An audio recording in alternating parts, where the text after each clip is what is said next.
Before we get started in today's video, I just want to say that I'm using a new microphone, so let me know down in the comments how it sounds. It's always great to get feedback when I change something as major as a microphone on the channel, so any feedback would be appreciated. With that said, let's get on with today's video, which is going to be my revisit to Vanguard here in 2022, asking the question, has it gotten any better since beta? Which was in fact the last time that I played it. During my time playing, it was actually a free trial, so I thought to myself, I haven't really got anything to lose other than my sanity if it sucks. Okay, so let's talk about the first criticism that I had about the game, and probably the biggest turn-off. And that for me was the overpowerful aim assist in the game, especially considering Vanguard's TTK, which is time to kill. So this game's original and default settings for the aim assist is the same as Warzone. In Warzone though, I find it perfectly fine because the TTK is longer and it takes longer to get kills. I would say, with the exception of maybe a few marksman rifles, that there is literally no recoil in guns, and if there is a little bit of recoil, it is negated by how many attachments you can have on your guns. Paired with the overpowered aim assist, it just feels like there is no learning curve to actually the gunplay in this game. It feels like right off the bat everyone gets a participation trophy, and this game holds your hand in terms of the gunplay to the point of almost being insulting to anyone that can use a controller. In this regard, it seems to take out all levels of skill, and honestly,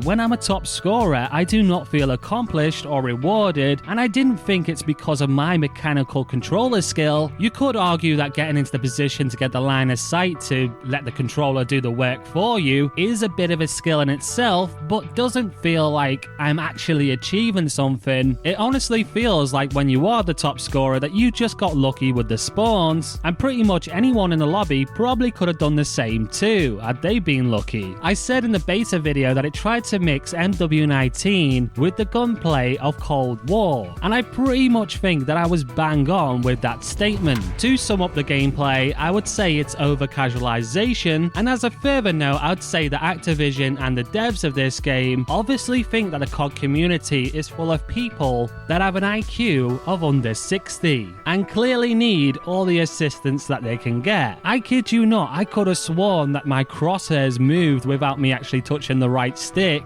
towards an enemy player. Furthering this, the aim assist can also be pretty bad and actually negatively impact your aim, especially in those situations where there's multiple targets and you get locked into the aim assist bubble. This prevents you from being able to be as snappy as you should be. Honestly, this all irritated me, so I ended up turning off the aim assist altogether. I didn't even bother with the alternative aim assist types, I just turned it right off. No point in playing that way at all, because it's not big, it's not clever, and it's not Vinto. It's just funny to me how the devs just think that everyone needs to be able to aim, like it's some unfair advantage that someone invested time into the game and learned recoil patterns, that they actually took the time to get good at acquiring targets and getting their crosshairs onto them. All in all, the gameplay is an absolute joke when it comes to gunplay, and that is the sole killer for me. If it wasn't for this, I may have bought the game. I may have done that. I may have even recommended it, because like I've got every other COD game, Infinite Warfare, Advanced Warfare, World War II, other ones that aren't really my favorites, but I still have them because there are moments few and far in between that I do find enjoyable. But in Vanguard, I do really struggle to find good points about the game. Don't get me wrong, there are some good points. I think the optimization on PC is pretty damn good. I didn't experience any crashes during gameplay. I saw the one odd glitch visually, but it wasn't impactful to the gameplay whatsoever. On that note too, I think it's a better build than Cold War, because Cold War still crashes for me. But they do seem to have optimized the game pretty good for my system. I get pretty decent frame rate as well, even though I am on an older 980 Ti. So I can't fault them for that. I think they did a pretty good job. I also think the map design of some of the original stuff is pretty decent. This is because a lot of the maps do cater to my playstyle, which is my goal Goldilocks zone of mid to close range, which is pretty much COD essentially anyway. But what I'm not keen on when it comes to the maps is, and this is probably going to be a little bit controversial, I see a lot of people disagreeing with me probably in the comments here, but I am not a fan of the remastered maps from World at War or the MW3 map. Was it originally on MW3? I don't know if it was actually on World at War. I just have a fond memory of playing that map on Special Ops and trying to survive waves of juggernauts. Okay, but let me tell you the reason why I'm not a fan of the remastered maps. Because don't get me wrong, they are beautiful to play. They're probably the best maps in the game. They are absolutely legendary and I love the maps and to play them. The problem is that the devs knew that they had a turd of a product and they thought to themselves, how can we get people on board? I know, let's pander to nostalgia, which is pretty much what this franchise has become. MW19 did it, Cold War did it, Vanguard did it, Black Ops 4 did it. Wait, every COD pretty much did it. And how they can have shipment again with a 7 versus 7 player count with the gameplay that this game offers. In fact, the smaller maps are just like, it's a trash fest. It really is.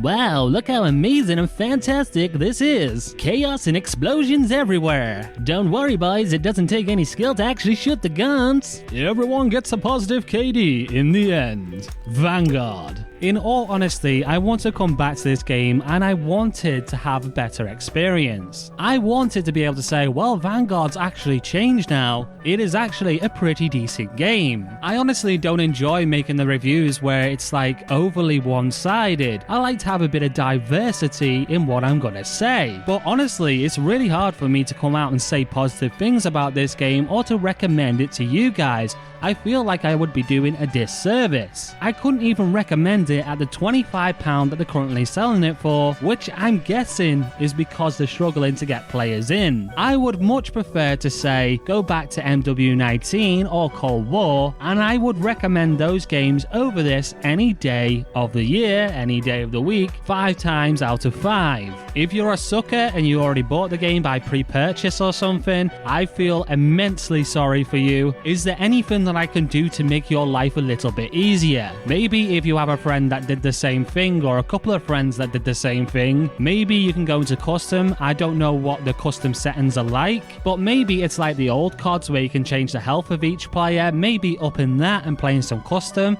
might be a good idea. I could see that being well more fun than the current experience. I do like the choice in guns in this game, I do like the maps, but there are so many things that are wrong about this game. Like, I could make this video maybe 20 minutes long, but really, who wants to hear me complain for that long? So my summary is that I just don't recommend it. As you would expect, cheating in this game is still a thing. The first time that I turned off crossplay, there was clearly someone cheating, and it was so funny as well. But here's the thing as well, Activision probably won't ban people that are cheating because they need those player counts. They really do. I've seen it though with both crossplay on and off. Not to mention everyone in the COD community is pretty much using a Cronus Zen by now, which is another form of cheating. It's not like really bad cheating or anything like that, but it's still giving the player a little bit more of an advantage, maybe putting them in a skill level above than they should be. Then again, this is probably the only exception to the rule that I could let that slip because, well, it doesn't take any skill anyway in the gunplay. That little device isn't doing much. So yeah, pretty much still my lowest rated COD game. Anyway, if you got this far into the video, I really do appreciate that. It means the world to me that someone can enjoy my content, and it's even better if I can be informative in a video and not just complain like this one. But after a few days of playing this game, I really needed to get this off my chest. I really did. Otherwise, I would be in a bad mood for the entire week, and I don't want that. This video has cleansed my soul. But anyway, with that said, smash the like button, get subscribed to the channel if you are new. I will be checking out some of the other COD games. I plan to look at Cold War and MW19 again and put it in this new style of video. I definitely believe that this content is going to get better as we go. I feel like I've been picking up a lot of skills recently. The stylized animation is looking better now, and hopefully this audio quality and the way that I handle the microphone has gotten better too. Anyway, I'll keep working hard to make sure that this content gets better. With that said, I have been Tech from Tech Evolved, and I will see you in the next video. Thanks for watching.